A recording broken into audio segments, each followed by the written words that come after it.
Welcome to Thursday's solo. I'm recording this one early, guys, because if everything goes well, and honestly, it's always the case that anytime I have anything planned, I'm like, yeah, but it might not happen because someone could get sick. That's always in the back of my mind. Like, someone's going to get sick, either like Milo, my husband, or me, and then plans will go to shit. But, anyways, if all goes well, I will be in Ottawa and surrounding areas next week because I had this. Okay, so a while back, I went to my parents' place, and my friend from childhood on, like she's been my friend forever, came and spent the night. And I was like, oh my God, like it's so much fun. I need to put more effort and time into visiting friends. So a lot of my friends from grad school live in the Ottawa area. Also, the friend that stayed over at my parents' place lives in the Ottawa area. So I was like, you know what? I'm going to take some days, and instead of like flying to LA or New York to record podcasts, which that's always what I think about, is like, oh, I'm going to take a few days. Who can I record with? Like, that's always in the back of my mind. I was like, Renee, shut up and go visit your friends. So I planned this a while back, probably in January or February. And I was like, the first week of April, I'm going to drive down to Ottawa, visit a bunch of people. So there's I'm calling it the friend tour. And I have 4 friends that I'm going to go visit next week. So that is why I'm recording this episode early. And yeah, hopefully I actually make it to Ottawa. So welcome to the mom room. I just want to let you know that some mom chats are coming. Those episodes were always so popular when I would just have listeners chat with me for a half hour or something about regular mom things. And sometimes they have specific topics that they want to talk about. Sometimes it's just like topics that I touch on the podcast a lot, like default parenting or mom guilt or whatever it might be. So on the Patreon, I just put it out there. Like, if anybody wants to do a mom chat, let me know. So I have 3 set up, and I will put them out as an episode in the near future. It's always nice to just, like, I talk about these topics and I talk about them with other influencers or experts, but it's nice to hear from you guys. So I'm looking forward to that. I'm recording the first 2 tomorrow. If you want to join the Patreon, it is patreon.com/themomroompodcast. There's vlogs and all that fun stuff on there. Also today, so it turns out yesterday I went to the doctor. We had like this big long conversation about ADHD. I filled out, previous to the appointment, I filled out this questionnaire that she sent me, just to prep for the meeting so she could kind of get a feel of what I'm experiencing, what I experience. And yeah, so we're going to see. I've always been super hesitant to start ADHD meds to see how I react to it, if it helps me or if it, because I feel like it can go one of 2 ways. It's either going to make you feel like jittery and anxious, or it's actually going to make me able to focus and chill, because that is my biggest issue. And it sounds opposite to what ADHD meds would do. But if you actually have that issue, it can help calm your mind as well. Like, I'm like constantly like bebopping from one thing to the next, to the next, to the next. I'll like start one task and then move to another one before I finish that one. Like, I can't sit and focus. And one of my goals is to write a book and kind of compile all the thoughts and like experiences and things that I talk about on social media and on the podcast, like compile it into one document. And I try so hard and I can't freaking sit and focus on any task that is bigger than like, a half hour long. So I also can't relax. My husband always laughs at me because I'm like, okay, let's go. Let's do like I can't sit and watch a show. I can't sit and watch a movie unless it's nighttime and I have nothing else to do. Like, it's very hard for me to just chill. So we're going to see what it does. I'll keep you posted. I'm probably going to go pick up medication today. Oh yeah, this is what I wanted to say. Before, I was always so nervous to try the medication because a lot of people say they have trouble sleeping when they start medication for ADHD. And I'm like, I'd rather have ADHD than not sleep. So it was never an option for me. I was like, no, I hate not sleeping, so I'm not going to try it. But then I learned that ADHD medication is not like, let's say, anxiety meds where it has to build up in your system for it to be effective. It's actually just like 12 hours in your system. So you could literally just try it for one day and see if it makes a difference. So I'm obviously starting on like a super low dose and I'll see what happens. Again, it could be like all of my issues that I have are situational and to do with my surroundings and my job and that kind of stuff. And maybe I'll absolutely hate it and it's going to make me feel worse, or it's going to allow me to focus and actually get things done that I want to get done and stay focused on one task at a time and be able to relax and maybe watch a movie with my husband. You know, that would be lovely. So we'll see what happens. I will keep you posted on that. I'm like nervous to try, you know. Another thing that I want to do, I've been talking about doing a live event in Toronto forever. But again, it's like this huge undertaking that requires focus and the ability to work on one thing for a long period of time. And I just don't have that ability and it drives me nuts. So that's another thing where I'm like, I really want to get this done. I just can't for some reason. Okay. So last solo episode, I talked about The Anxious Generation, which is a book that Jonathan Haidt, Haidt, was putting out. And he is a social psychologist in New York, talks a lot about smartphones and kids and like how childhood is so different nowadays compared to what it was and how detrimental it can be for like mental health and whatnot.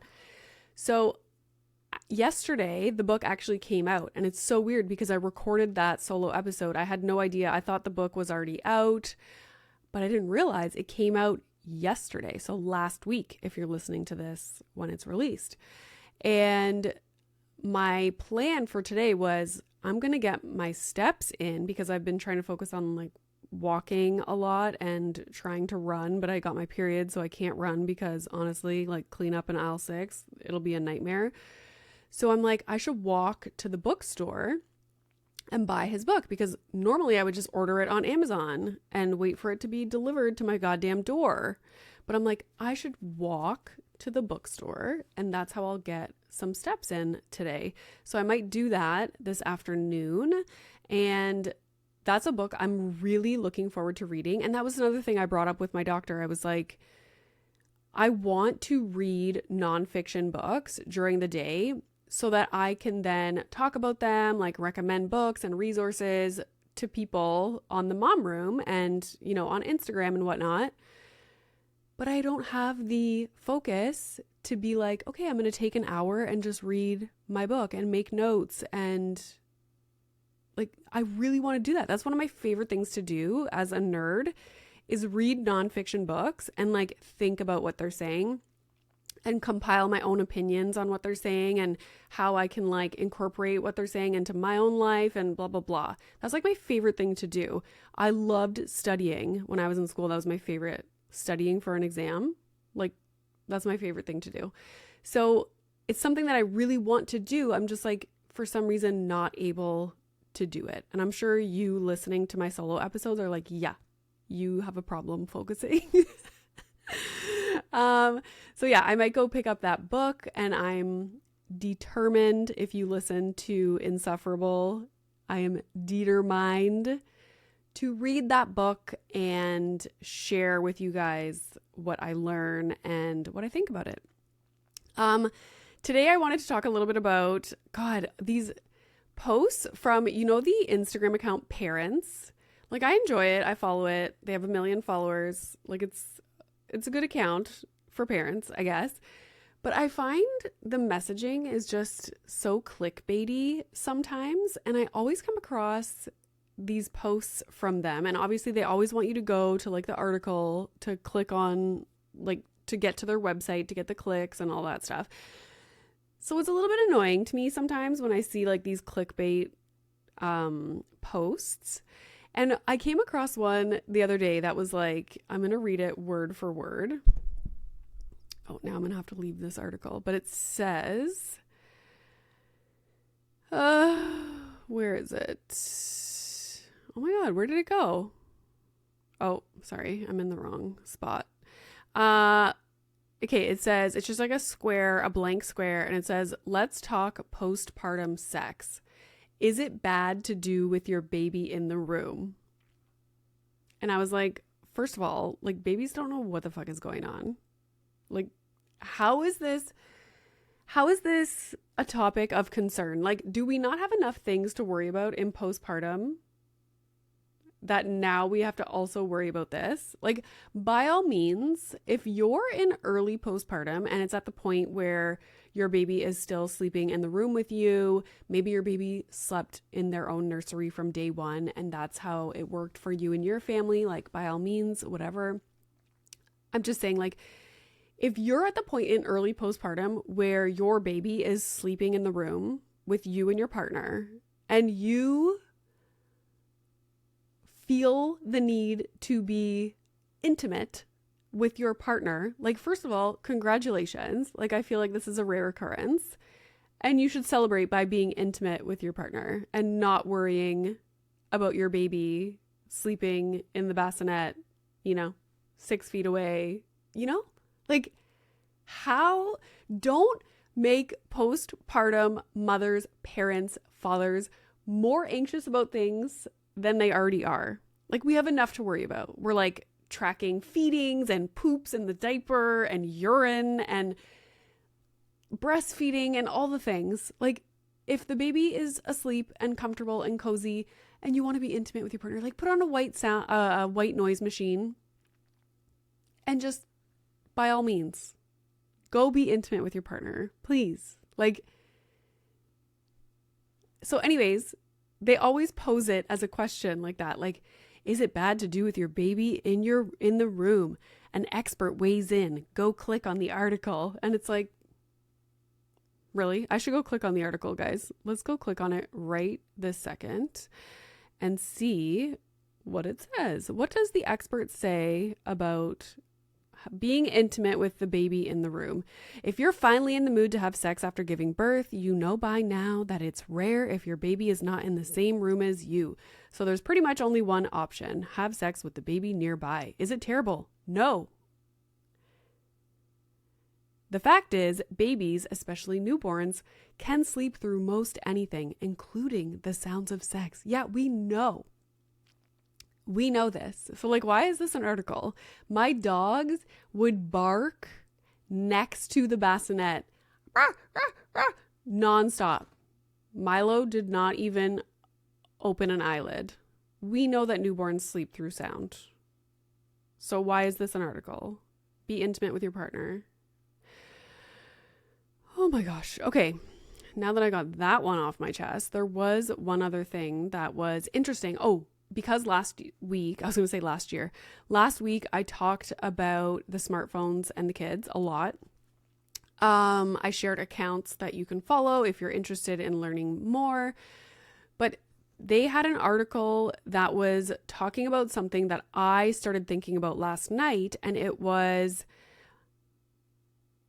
oh, where did that go? See, this is what happens. Good thing Liza started editing my podcast, because normally I wouldn't take out these pauses, but she will take them out. Oh, here we go. Okay, so it's a post on the parents' account. Again, PSA, teens say that parents are just as obsessed with their phones and they aren't wrong. 1,000% agree. And honestly, the more I think about how much I don't want Milo to be on his phone 24/7 when he's like a teenager. I don't want him to even have a smartphone at school or like be on it at home or when he's with friends. Like, I don't want it to be a part of his life the way that it has become for so many kids and teens and young adults. And when I think about it, all they're seeing in their entire childhood is their parents like this. You know, I went to Milo's swimming class yesterday and he still is not comfortable putting his face in the water, which like #relatable. I can't do it either, but we're just trying to get him comfortable in the water and learn how to swim and kick and get out of the pool. So anyways, it's a story for another time. We have been really trying to not have our phones with us between 5 and 9. Like in the evenings when Milo's home from school, I don't want him to just see this every 2 seconds, you know? So at swimming, I keep my phone in my purse and I only check it if I'm by myself just to see if my husband texted me at all. Like I'll check it a couple times just to see, is there a text message? Because it's always on silent, my phone. So when I look around and think about it, like it's a small venue. The parents are all around the pool. Kids are doing their lessons. Your kid, like the most important thing to your kid when they're at like swimming lessons, music class, basketball practice, whatever it might be, the most important thing to them, I think, is like their parents watching them, especially at Milo's age, because he is constantly like looking. He does one thing and he looks to see if we're looking constantly. And I'm right there like this. Okay, maybe that's a little much. But still, the whole point is that I'm sure they are like so excited that their parents are there. They're watching them. They're trying to do good. After everything they do, they're looking at their parents to see like their reaction. Like, are they watching? Because think about at home. It's constantly like, Mom, watch this. Mom, watch this. Mom, watch this. Watch this. Watch this. Constantly. Now, they can't say that from the pool. They're not going to scream it, but they're constantly looking to see if you're watching. How many parents are sitting on the sidelines like this? It breaks my heart to see all the parents like this. What the fuck are you doing on your phone? Like, your kid is hoping that you're watching them. Like, they keep looking to you, and you're like this. Put your fucking phone down and watch your kid. They're not going to be little for very long, and the most important thing to them right now is that you're watching. They're excited. They're happy that you're there, and they just like want to show you everything that they're doing. So put your goddamn phone down. It drives me nuts. Like, I want to walk by parents and fucking smack it out of their hands. Some of them even have like AirPods in and they're like, what are you doing? Watching Vanderpump? Like, what are you doing? Like, put your phone down. Drives me nuts. And so, anywho, when I saw that article that they wrote about teenagers saying that their parents are just as obsessed with their phones, that is facts, which is why I'm making changes now so that Milo doesn't think that phones are like the most important thing in the world, because that's literally what it's showing when we are constantly on our phones. Like, there needs to be boundaries. Anyways, I cannot wait to read this book, The Anxious Generation, because it's all about digital technology kinds of things. And he's an actual researcher that his lab at NYU, this is what they look at. So I'm very excited to read it.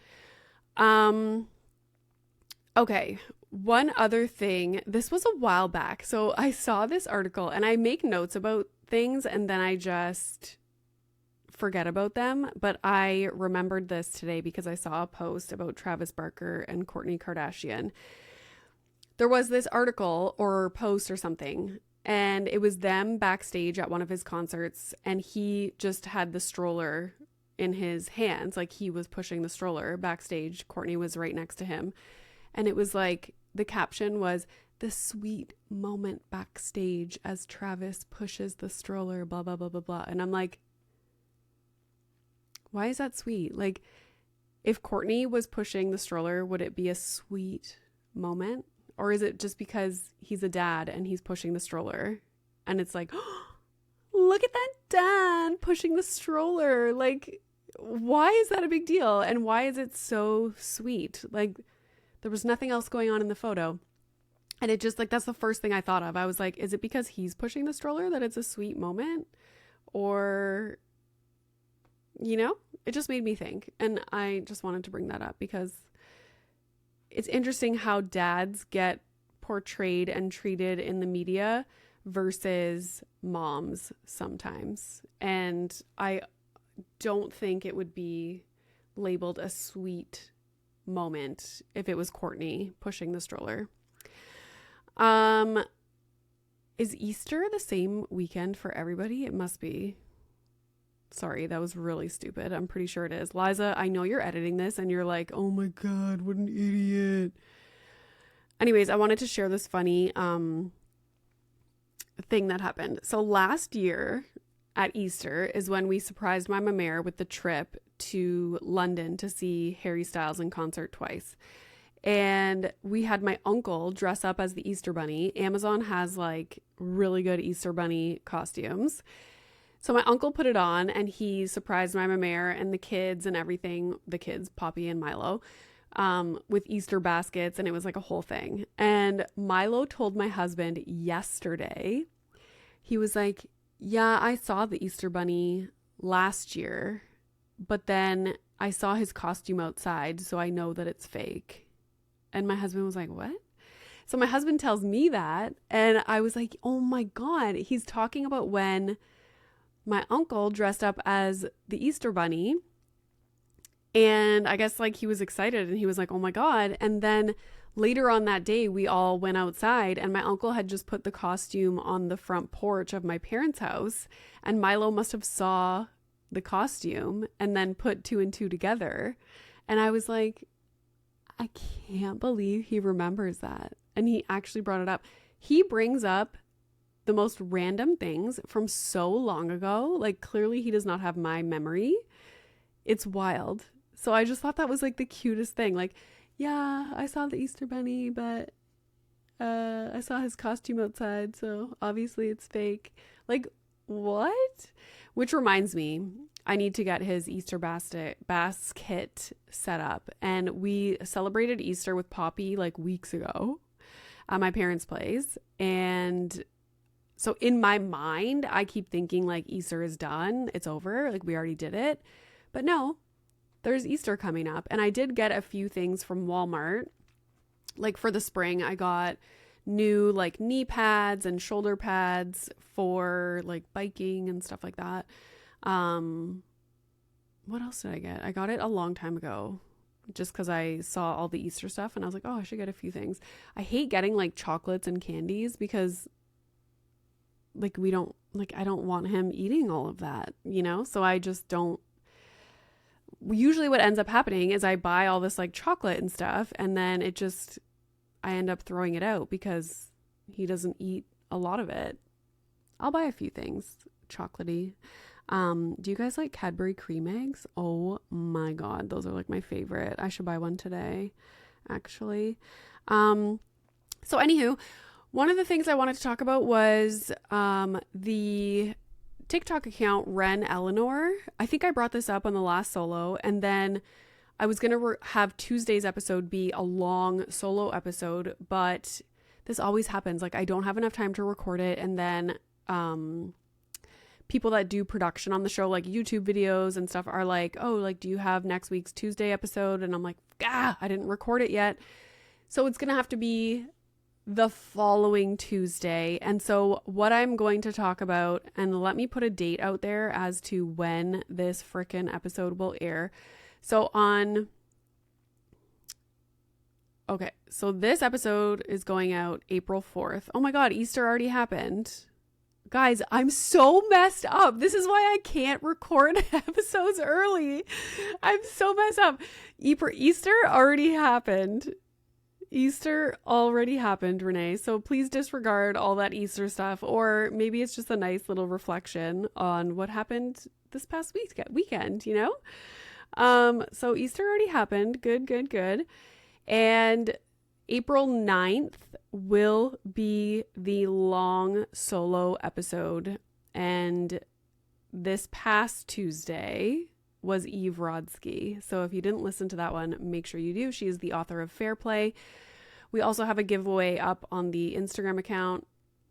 It should still be running, but check that out. So anywho, I just messed everything up, but that's okay. That's okay. We're just doing our best. Okay, I'm on my period. Give me a break.